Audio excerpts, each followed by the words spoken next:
esse texto é um pouco longo, eu quero fazer 3 observações em cima desse texto para os irmãos antes da oração nessa noite. Do verso 10 em diante do capítulo 13 do Evangelho de Lucas, diz assim: Jesus estava ensinando numa das sinagogas no dia de sábado, e estava ali uma mulher que tinha um espírito de enfermidade, e havia já 18 anos, andava ela encurvada, e não podia de modo algum endireitar-se. Vendo a Jesus, chamou-a e disse-lhe: mulher, estás livre da tua enfermidade. E impôs sobre ela as mãos, e imediatamente ela se endireitou e glorificava a Deus. Então o chefe da sinagoga, indignado porque Jesus curara no sábado, tomando a palavra, disse à multidão: 6 dias há em que se deve trabalhar, vinde, pois, nesses dias para seres curado, e não no dia de sábado. Respondeu-lhe, porém, o Senhor: hipócrita, não convinha no sábado, não desprende da manjedoura cada um de vós o seu boi ou o jumento para o levar a beber, e não devia ser solta desta prisão no dia de sábado, esta que é filha de Abraão, a qual há 18 anos Satanás tinha presa. Amém. Pode fechar sua Bíblia, desligar seu aplicativo. Eu queria que você prestasse atenção aqui. Amados, esse texto é muito rico para a nossa geração, muito rico.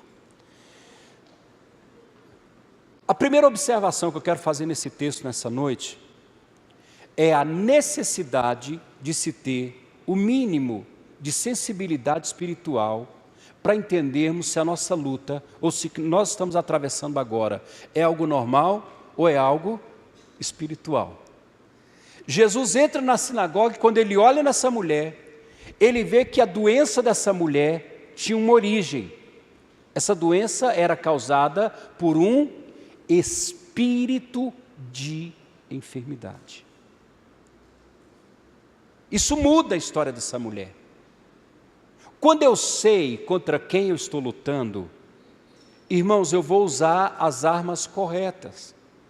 Quando eu sei contra quem eu estou lutando, eu vou, na batalha, vai demandar menos esforço e eu vou ter muito resultado. Quando eu não sei contra quem eu estou lutando, eu vou começar a dar tiro a esmo. Vai ser muito esforço e pouco resultado. Definir ou entender se a doença ou se o momento difícil que eu estou atravessando é algo natural ou é algo espiritual, vai poupar você de muito trabalho. De muito trabalho. Infelizmente, hoje nós andamos em extremos. Ou a gente tem um grupo que espiritualiza tudo, ou a gente tem um grupo que assume que tudo que está acontecendo é normal. Pastor, isso é normal, isso é comum. É aquela empresa que está quebrando e o sujeito chega e diz: não, pastor, a crise que o Brasil está enfrentando, as dificuldades, então é normal passar por essa situação.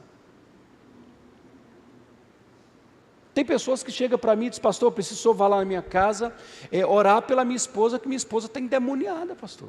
Minha mulher está encapetada, eu não sei se é o capeta nela ou é ela no capeta, mas o trem lá em casa está pegando.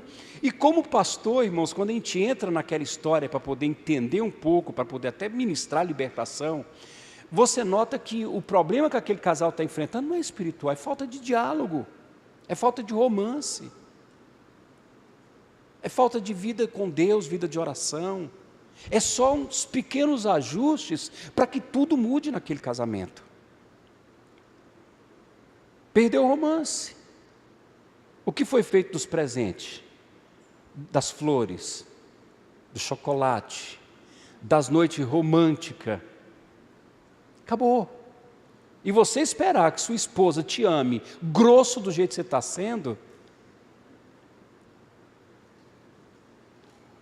ela vai retribuir à altura. Mas é muito mais fácil terceirizar a culpa do que assumir a nossa responsabilidade. É muito mais fácil dizer: é o capeta, é o diabo, do que dizer: não, eu estou tratando essa mulher de uma forma que eu não devia estar fazendo isso. Eu preciso mudar minha conduta com a minha esposa. Eu preciso mudar a forma como eu trato essa mulher. Ela é mulher de Deus. É mais fácil você falar, ela está endemoniada, do que é o problema de Adão. Ele olha para Deus, quando Deus olha para Adão e diz: Adão, o que você fez? Ele diz: eu não. A mulher que o Senhor me deu, a culpa é sua. O Senhor me deu a mulher errada e agora está perguntando o que eu fiz? A gente acaba trazendo isso. É aquela pessoa, irmão, que está passando uma luta financeira horrível e chega e diz: pastor, tem um tranca-rua, tem um capeta atrapalhando minha vida financeira. Mas o cara é um mau administrador. E para um mau administrador não existe um bom salário, irmãos. Ele ganha 3, gasta 5. Em vez de estudar e aprender, ou pelo menos às vezes dar ouvido à esposa e se tornar um bom administrador, é mais fácil culpar o capeta. E dizer: não, pastor, o diabo que entrou está destruindo minha vida financeira. Não, querido, é você que precisa parar de gastar com supérfluo. Você que precisa se reorganizar. Vocês estão entendendo, queridos? Mas o oposto disso também é ruim. É aquela pessoa que está enfrentando uma luta horrível, é o casal que está batendo boca um com o outro porque a coisa está ruim dentro de casa, a crise está pesada, e eles ficam discutindo o tempo inteiro e o diabo está dali rindo dos dois, porque aquela luta, ela é espiritual. Eu estava ministrando em Minas Gerais, isso tem muito tempo. Irmãos, e quando eu terminei o culto, eu estava na Igreja Batista Independente. Quando terminou o culto, veio um jovem, ele trouxe a avó dele, uma senhorinha já de idade, e ele disse para mim assim, o culto era na terça-feira, ele disse: pastor, eu queria que o senhor orasse pela minha avó, ela vai se submeter a uma cirurgia na quinta-feira, para tirar um tumor, um caroço aqui no braço dela. E, irmãos, eu olhei para aquilo, ela estava com o bracinho encolhido, uma senhorinha bem de idade mesmo, e na hora que eu coloquei as mãos sobre ela, para poder orar pela cirurgia, que ela ia passar na quinta-feira, ela ficou endemoniada. E o demônio que se manifestou nela, olhou para mim e disse: eu estou colocando essa doença nela. Vão tirar daqui, mas eu coloco em outro lugar. Entender se o que você está passando é espiritual, ou é algo que dá para se resolver com diálogo, com algumas reajuste, vai ser muito bom para você. Vai ser muito bom para você. Você vai ter vitória. Eu estou compartilhando de algo, irmãos. Eu não sei quantos aqui leram A Arte da Guerra de Sun Tzu. Irmãos, ele fala sobre isso. Conhecer seu inimigo é determinante para se ter vitória. Entender contra quem você está lutando. Está aqui uma mulher que a doença dela era causada por um demônio. Há necessidade de se ter sensibilidade espiritual. E a igreja está pecando muito nisso. Está pecando muito nisso, irmãos. Porque se é espiritual, as nossas armas são espirituais. E o apóstolo Paulo diz: são poderosas em Deus para desfazer fortalezas. Entender essa dificuldade que você está passando, essa dificuldade de manter um nível de vida espiritual, um nível de unção, é normal. O que você está passando, é a repetição do que você viu acontecer com sua mãe, com seu pai. Está na hora de separar, para entender o que está acontecendo com sua vida. Amém? O Espírito Santo quer te auxiliar nisso. O Espírito Santo quer te ajudar nisso.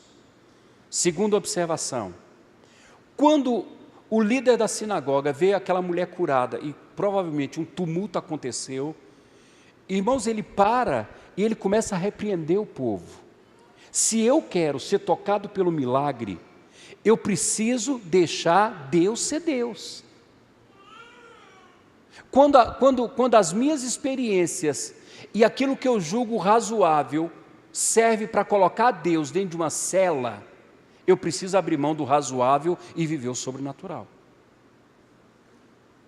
Muita gente, irmãos, muita gente dá liberdade para Deus, mas pastor, eu acho que isso aqui é de Deus, eu acho que isso aqui não é de Deus, eu acho que Deus não faz desse jeito. O que levou o povo hebreu, irmãos, a rejeitar Jesus foi isso. Achar que Deus não viria daquela forma. Não, peraí, Deus não faz isso, Ele não entraria por essa porta, Ele não se manifestaria, Ele não viria dessa família, Ele não viria de Nazaré, porque pode alguma coisa boa vir de Nazaré, e por causa, irmãos, dos conceitos religiosos que aquele povo tinha, deixaram passar batido algo que tem nos enriquecido. Muitas vezes, o que é a nossa razão? A nossa razão, ela é formada de fragmento de experiências da nossa vida. A gente foi vivendo muito, a gente foi aprendendo muita coisa, e de repente eu estou usando o que eu aprendi, o que eu julgo razoável, para impedir o mover de Deus na minha vida. Não, porque eu acho que Deus não faz isso. Bom, eu fui convidado para pregar na igreja do presidente de conselhos de pastores de Salvador. E eu estava brincando com a equipe ali em cima, que eu era batisteriano. Eu fui por 12 anos presbiteriano, me formei em seminário presbiteriano, conheci minha digníssima na igreja presbiteriana, e depois que eu saí, fui 12 anos presbiteriano, depois eu fui para a igreja batista. E nessa época eu fui ministrar nessa igreja desse meu amigo, eu era batista. Queridos, enquanto eu estava ministrando, estava tudo bem, tá? Tudo como está aqui. Tudo normal, tudo sob controle. Mas, quando nós terminamos esse momento, que eu fui orar, eu notei que uma baiana, aquela bem suspeita, com vestidão branco, dentro de uma igreja tradicional, ela se levantou e começou a rodar. Quando eu vi aquilo, eu falei, opa, conheço isso aí. Eu vim de lá. Eu nunca fui médium, nunca fui nada. O diabo nunca me quis para desenvolver, para nada. Só a graça na minha vida. Mas quando eu vi aquela mulher rodando, imediatamente eu fui jogado dentro de um terreiro de macumba quando eu via as pessoas incorporarem. E aquela mulher ficou rodando e veio caminhando. Eu estava numa igreja tradicional, ministrando a palavra, o pastor estava do lado, aquela mulher veio, eu olhei para o pastor para ver se ele ia fazer alguma coisa, se o pastor não faz, eu também não faço. Irmãos, ela veio, subiu no altar, ela pegou minha mão, eu falei, esse cão é muito atrevido, esse capeta é muito atrevido. Ela pegou minha mão, pastor, e a mão dela, ela começou a fazer assim. E eu fiquei olhando para o pastor, porque o pastor precisa fazer alguma coisa. Eu olhei para ele com a mão assim, fiz assim, ele fez. Ela largou minha mão, veio aqui nas minhas costas e começou a dar uns tapinhos aqui nas minhas costas. E, irmãos, eu já estava para poder perder a estribeira. De repente ela voltou, desceu, sentou no lugar dela. Quando terminou o culto, eu chamei o pastor, disse, o que é aquilo? Ele olhou para mim e disse, pastor Getúlio, aquela mulher de vez em quando ela apronta esses papelão aqui dentro da igreja. Eu disse, mas que negócio é esse, ficar cutucando minha mão e tal? Ele falou, não sei, vamos chamar ela aqui? Eu falei, chama. Chamamos a irmã, ela veio, e eu já estava pronto para o fight. Eu falei, agora o bicho pega, agora o bicho pega. E o pastor olhou e disse, irmão, pastor Getúlio, ele, não sou eu, é ele, que quer te fazer algumas perguntas, né? Eu ia embora, ele ia ficar, né? Jogou o abacaxi para cima de mim. O que é aquilo, irmã, que a senhora ficou cutucando a minha mão? Ela olhou para mim e disse, pastor, Deus me mostrou que o senhor está pedindo um livramento financeiro.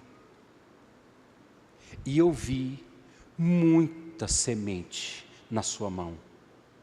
Opa! E os tapinhas nas costas? Ela olhou e disse, o senhor tem sentido uma dor na coluna. E Deus lhe curou. Mas calma, irmãos, o livramento financeiro que eu estava pedindo, era só eu e Deus. Só eu sabia. Eu olhei para o pastor e disse, é de Deus. Ué, mas não era do capeta agora mesmo? Agora já virou de Deus? Que metamorfose é essa rápida? Eu me antecipo, irmãos, eu uso minha experiência para dizer isso não, isso aqui é coisa do capeta, isso aqui é de Deus. Eu estou pregando no Morro da Rocinha, na igreja de um pastor, de um amigo que já faleceu, e ele fez uma pergunta para mim muito séria. Ele disse: quem imita quem, Getúlio? Deus imita o diabo ou o diabo imita Deus? Eu falei, é capciosa essa pergunta, mas você tem razão, é o diabo que imita Deus. Eu estava indo ministrar em Curitiba, e quando eu cheguei para poder fazer meu check-in, a moça disse: olha, moço, esse voo deu overbook, então o senhor não vai poder ir nesse voo, o senhor vai ter que ir em outro voo. Irmãos, pensa no mineiro bravo. Eu olhei e disse: de jeito nenhum. Eu vou nesse voo, isso eu fazendo no aeroporto. Eu disse: pode tirar o endemoniado que está sentado nessa cadeira, deve ser um político. Tira ele daí, porque eu vou nesse voo, porque eu comprei, eu paguei, e eu já me afastei dessa mulher e comecei a repreender. Eu disse: está amarrado, capeta, tu não vai me tirar dessa viagem. E de repente veio a supervisora lá e chegou e disse: olha, moço, peraí, calma, está saindo, porque eu tinha ameaçado chamar advogado. Eu nem advogado tem, irmãos, mas eu arrumei na hora. Eu disse: eu vou processar, vou ligar para o meu advogado, porque eu vou ligar para o meu advogado. E essa senhora chegou e disse: moço, espera aí, está saindo um voo 20 minutos depois desse do senhor. O senhor já está nele. E como compensação, a TAM está lhe dando o voo de volta. Opa, é de Deus. Ué, mas não era do diabo? Eu preciso tomar cuidado para ficar emitindo juízo. Porque eu aprendi que, irmãos, Deus não se repete. Deus faz tudo novo a cada manhã. Deus nunca fez nada igual. Como que eu vou pegar esse Deus e colocar ele dentro dessa forminha aqui e dizer: eu acho que isso não é gospel, eu acho que isso não é correto espiritualmente, eu penso que isso, sendo que o próprio ministério do Senhor Jesus, ele ia deixando todo mundo no vácuo. Um, ele vai orar, ele coloca a mão. O outro, ele só libera a palavra. O outro, ele pega a terra, mistura com saliva e reboca o olho do cara. E diz: agora vai e lava, vai se lava. Não dá para colocar esse Deus dentro das minhas definições daquilo que eu julgo que é gospel.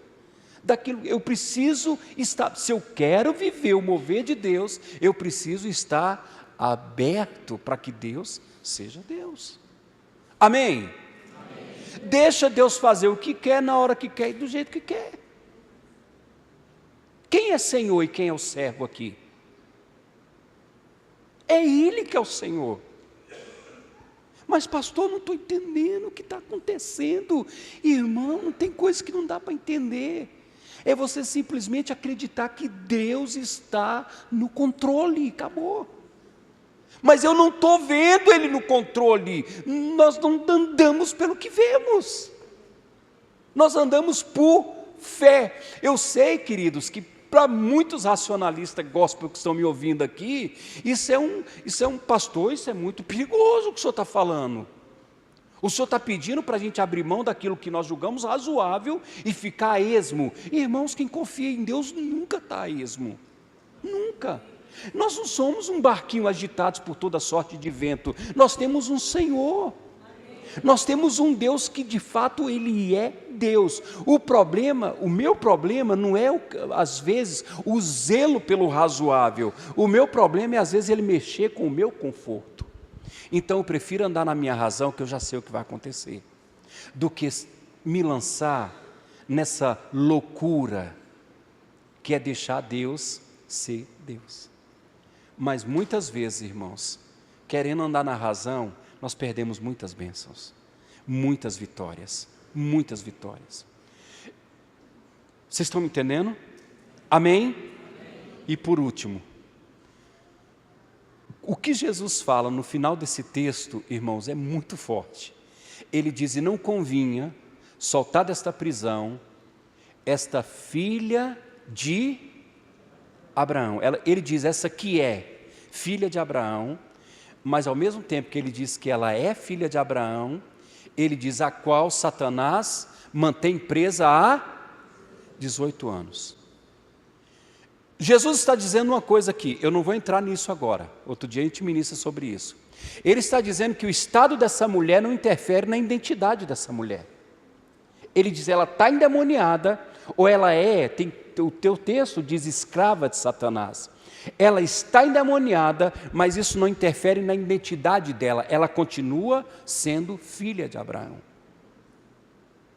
Mas eu quero chamar a sua atenção para algo aqui. Queridos, eu já escutei pessoas pregando dizendo que havia aproximadamente 6.000 promessas que Deus fez para Abraão. Jesus chama essa mulher de herdeira de Abraão. Sobre os ombros dessa mulher, irmãos, pesava muitas promessas, promessas lindas e maravilhosas. Só que, no entanto, ela era escrava de Satanás. A pergunta, que é o cerne dessa última observação, é como que uma pessoa tão rica consegue ser tão pobre? Como uma pessoa que tinha tudo para vencer se deixou escravizar pelo diabo? Essa mulher era herdeira de Abraão. E por acaso não iria Deus honrar o que prometeu a um amigo, irmãos? Na descendência dele? Com certeza. Essa mulher estava mendigando, sentada em cima de um pote de ouro. Isso fez a mente do príncipe da sinagoga entrar em parafuso.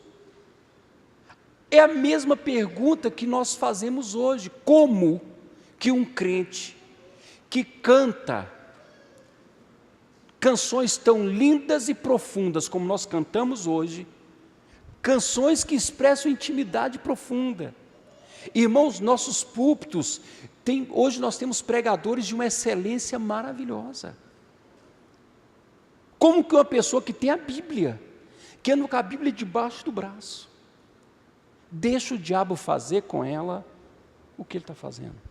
A pergunta é para você: por que você está deixando o diabo fazer com você o que ele está fazendo, sendo que você tem tudo para ser vencedor? A gente não entende. Eu não sei o que está acontecendo na mente de alguns cristãos da igreja evangélica brasileira, irmãos. Você tem tudo para vencer.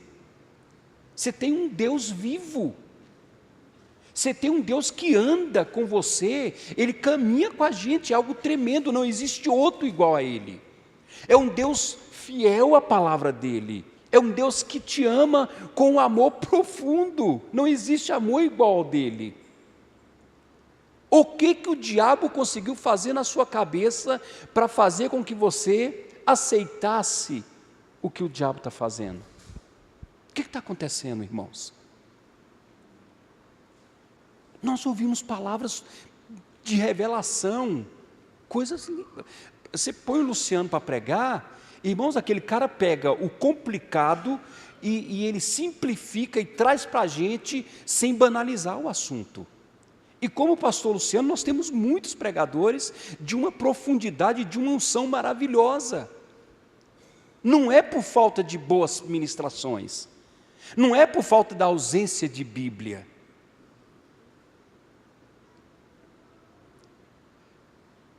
Eu temo, irmãos, que muita gente está preso aqui na mente, aqui na cuca.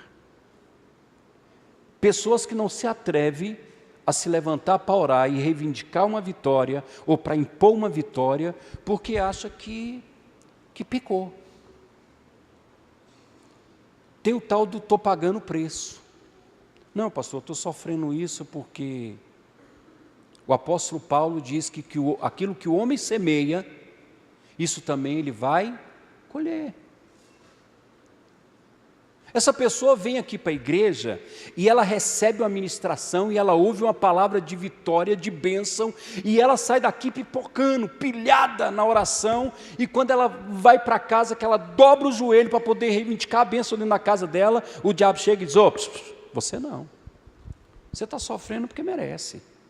Você casou com o homem errado, irmã. Agora leva a sua cruz. Você casou com cabeça oca. Agora suporta.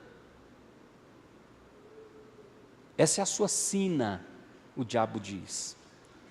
O que aquele pastorzinho pregou lá na igreja é para crente que está padecendo injustamente. Você não, você foi incoerente, é o preço mesmo. Você não deu dízimo, você foi infiel.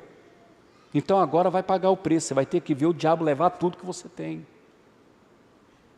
E o pior é que tem gente concordando com isso. É verdade. Sabe, seu capeta, que você tem razão? E essa pessoa não se atreve a orar porque acha que está pagando o preço. Deus é contra o divórcio, pastor, então eu não posso me separar assim. Eu concordo com você. Mas o mesmo Deus que é contra o divórcio, é contra você viver infeliz também.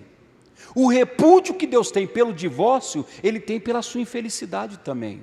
Deus pode entrar e mudar seu casamento.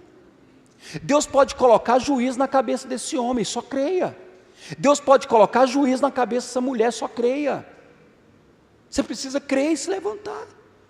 Se levantar como filho e dizer para o diabo, acabou, na minha vida não. Que história é essa, irmãos? Eu estou trabalhando há trocentos anos, e porque eu não fui fiel esse mês ou mês passado, tem 4 meses que eu não dou dízimo, que de repente as coisas estão indo embora, e eu vou orar, e meu Deus, olha a minha situação. O diabo diz, não ora, é o preço. Eu vou ver tudo que eu conquistei indo embora, porque o diabo está falando que eu tenho que ver. Eu vou ver tudo que eu conquistei como eu sou, indo embora porque eu fui infiel. De jeito nenhum, de jeito nenhum. O Senhor disse, esse povo aí, me buscar, se esse povo orar, se esse povo se arrepender, eu virei. Ali nós temos 2 promessas. Ele diz, eu virei e perdoarei os seus, e também eu sararei. A gente tem 2 coisas profundas aqui, irmãos. Deus está falando, eu vou trabalhar no motivo da desgraça e depois vou trabalhar na desgraça. Eu vou anular o pecado desse povo, eu vou perdoar o pecado desse povo e eu vou restaurar a sorte desse povo.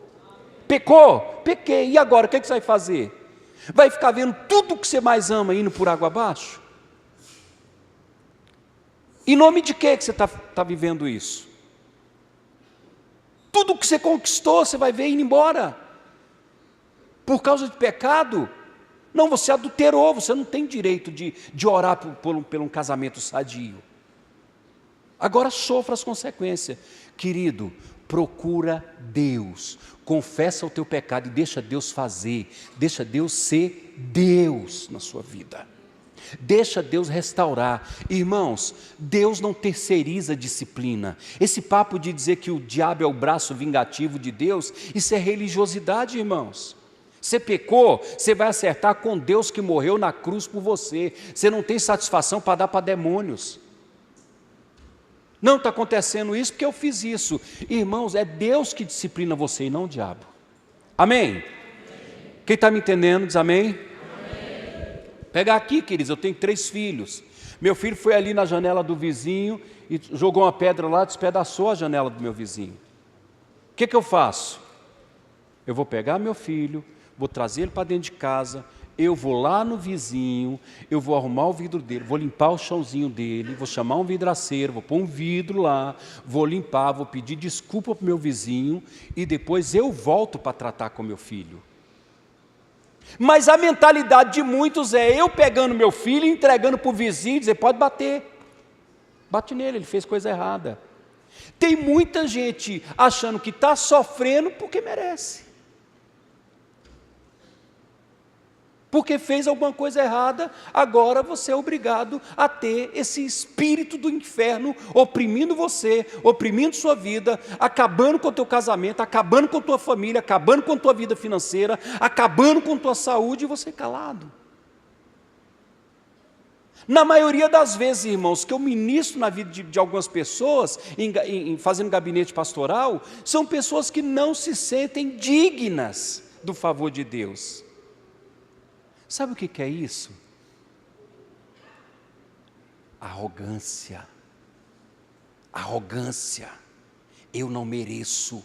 Quando eu escuto pessoas dizendo eu não mereço, eu me lembro da minha mãe dizendo: filho, nós precisamos fazer por onde merecer. Tem muita gente que toma uma decisão com Cristo na graça, por fé, mas na caminhada cristã inverte as coisas. Começa a se relacionar com Deus com barganha. O apóstolo Paulo diz: ó insensato Gálatas, quem foi que vos fascinou? O apóstolo Paulo está usando uma palavra, irmãos, que muitas vezes a gente usa como um princípio básico de feitiçaria, que é a fascinação. Quem vos fascinou? Vocês começaram bem, vocês começaram na fé e agora estão invertendo a coisa, estão se relacionando com Deus com base em obras. É o pai que quer abraçar o filho pródigo e ele diz: não, peraí, não mereço, pai, não mereço. O menino quer voltar para casa, porque Deus trabalha com figuras. Esse menino está desejando comer comida de porcos, mas ele tem na mente dele o referencial da casa do pai, e ele diz: vou voltar. Mas aqui eu fico pensando, ele pensa assim: o que eu posso falar para o meu pai que vai comover o coração dele? E ele faz lá a sua cartinha linda, emocionante, né? Pai, eu preciso falar para ele que eu compreendo a profundidade da besteira que eu fiz. Pai, pequei contra ti, pequei contra o céu, já não sou digno de ser chamado filho. Eu vejo a história de muitos cristãos, irmãos, nessa palavra desse menino. E quando ele volta para comover o pai, irmãos, o pai quebra tudo quanto é tipo de protocolo. O amor do pai era muito grande. Ele corre ao encontro desse menino, ele abraça, o menino não tem tempo nem de ler a carta que ele preparou para o pai. Tamanha a profundidade do amor do pai por esse menino. Coloca a roupa limpa, coloca sandália nos pés desse menino, coloca no dedo dele o anel que ele perdeu. Tem muita gente que não está se sentindo digno. Pastor, mas eu acho que eu poderia ter sido melhor, pastor. Pastor, eu poderia ter tomado a decisão certa. Pastor, por que eu fui fazer aquilo? Eu perdi minha bênção, pastor. Pastor, se eu pudesse voltar atrás. Não vai voltar. Não tem condições, o que fez está feito. Você está sendo oprimido por uma utopia. Você está sendo oprimido por algo que não vai acontecer. Você não vai conseguir refazer as besteiras que você fez. Está na hora da gente parar de perguntar por quê? Por que eu estou aqui? Por que está acontecendo isso? E começar a perguntar como que eu saio disso. Eu termino, irmãos, fazendo minha a frase de um autor do livro, um livro antigo. O título do livro era Dando a Volta por Cima. O autor dizia assim: para de chorar o leite derramado e toma cuidado para não perder a vaca. É profundo, irmãos. É profundo. Você está aí, você está lamentando o seu passado, está feita aquela hiena daquele desenho antigo, aquela hiena chorosa que fica: ó céus, ó terra, ó vida, ó azar. Ajudou até hoje você ficar com esse chicotinho gospel se batendo? Não mereço, não mereço, não mereço, eu sou ruim, eu sou carnal, eu sou pecador, eu devia ter feito a coisa. Está ajudando? Não está. Olha o favor de Deus pela tua vida. Me perdoe a expressão coloquial, mas Deus está louco para mudar a sua vida, mas você não deixa. Você não se sente digno. Você acha que se você tivesse feito diferente, você seria digno, né? Pois nada do que você fez ou pensa em fazer pode alterar o amor de Deus por você. Vocês estão me entendendo isso? Eu não estou banalizando a graça. Eu não estou banalizando. Chegou para mim de graça, mas não, o preço foi caro para que viesse até mim de graça. Mas eu não posso aceitar um cristianismo de barganha. Eu acho que se eu orasse mais, eu acho que se eu jejuasse mais. Em que somos diferentes de um cara que sobe uma escadaria carregando uma cruz pesada, pagando uma promessa? Nada. Só que ele acha que se ele subir aquele morro carregando aquela cruz, e se o joelho dele sangrar, Deus vai olhar para ele.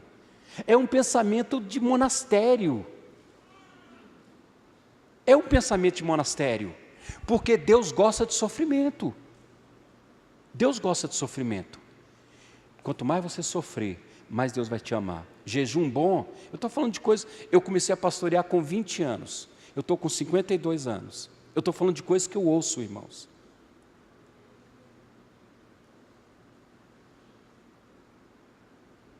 São pessoas, irmãos, que simplesmente Deus está querendo mudar a sorte dessa pessoa, mas ela diz, pastor, não mereço. Porque se, até quando o passado vai ser usado pelo inimigo para poder oprimir você? Quando é que você vai parar para receber o favor de Deus? Quando é que você vai entender que Deus te ama? Quando é que você vai entender que o amor de Deus é incondicional? Guarda o que eu estou te falando. Nada que você possa fazer vai fazer com que Deus te ame mais, ou vai fazer com que Deus te ame menos. Aceita. É engraçado a gente estar tendo que pregar isso para crente, irmãos, para crente. Mas são pessoas que inverteram o seu relacionamento com Deus. Começaram bem, entenderam que foi salvo pela graça. Eu não fiz nada para merecer a salvação. Só que alguma coisa aconteceu na jornada, que essa pessoa agora não consegue mais se relacionar por graça. Tem que pagar o preço. Tem que pagar o preço. Jejum bom. Você quer fazer um jejum que agrada a Deus? Quando você estiver com muita fome, vá lá no irmão que está fazendo churrasco e fica olhando para a picanha, rodando no espeto.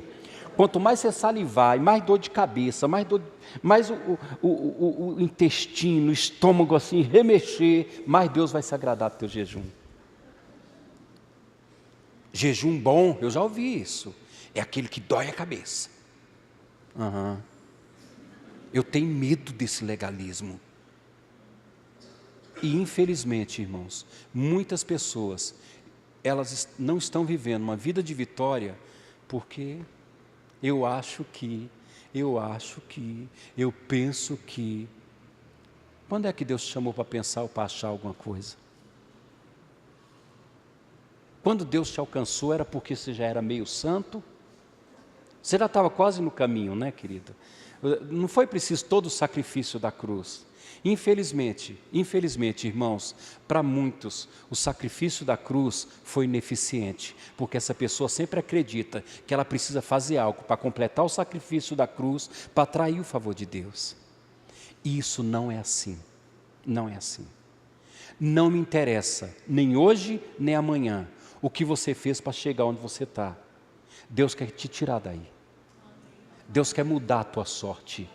Deus quer levantar a tua cabeça, querido. Querido, Deus quer mudar a tua história. Deus quer mudar.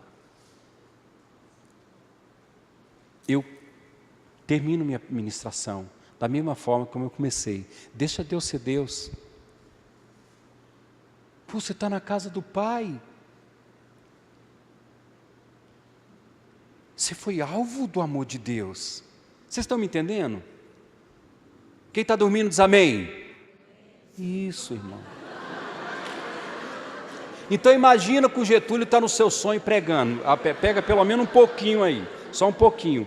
Mas infelizmente, essa é a verdade, irmãos, essa é a verdade. Tem muita gente sofrendo em nome desse tal de pagar o preço. É pagar o preço. Tem que pagar o preço. Tem que pagar o preço. Que preço? Faz essa pergunta para você mesmo. Para quem que você está pagando esse preço? Para quem que você está pagando esse preço? Quem é que está te cobrando esse preço? Porque o diabo está fazendo uma agiotagem horrível em cima da sua vida. Mais uma vez, se você errou, pequei, pastor. Acerta com Deus que morreu na cruz por você. Conversa com Ele, reconhece para Ele. Entenda, eu termino dizendo, você não tem satisfação para dar para o diabo.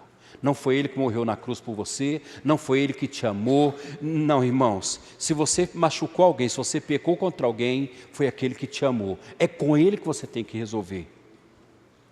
Infelizmente, é o irmão do filho pródigo. É aquele que chega para o pai e diz, pô, eu estou aqui há tanto tempo. O senhor nunca me deu nada. Agora esse carnal, esse vagabundo, vai embora e gasta tudo que o senhor tem, suja o teu nome e volta, olha o arrasta-pé que o senhor está dando para esse menino. Eu estou aqui há tanto tempo. O pai olha e diz, não estou te entendendo. Era só você se levantar e pegar, garoto. Tudo que eu tinha era teu. Você podia pegar. Irmãos, o pior órfão é aquele que é órfão nos pés de um pai e de uma mãe. É aquele crente que tem tudo para vencer, mas não vence.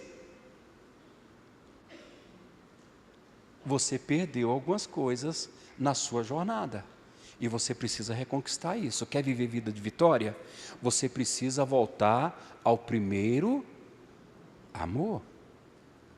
E voltar ao primeiro amor é entender que Deus não te amou pelo que você era.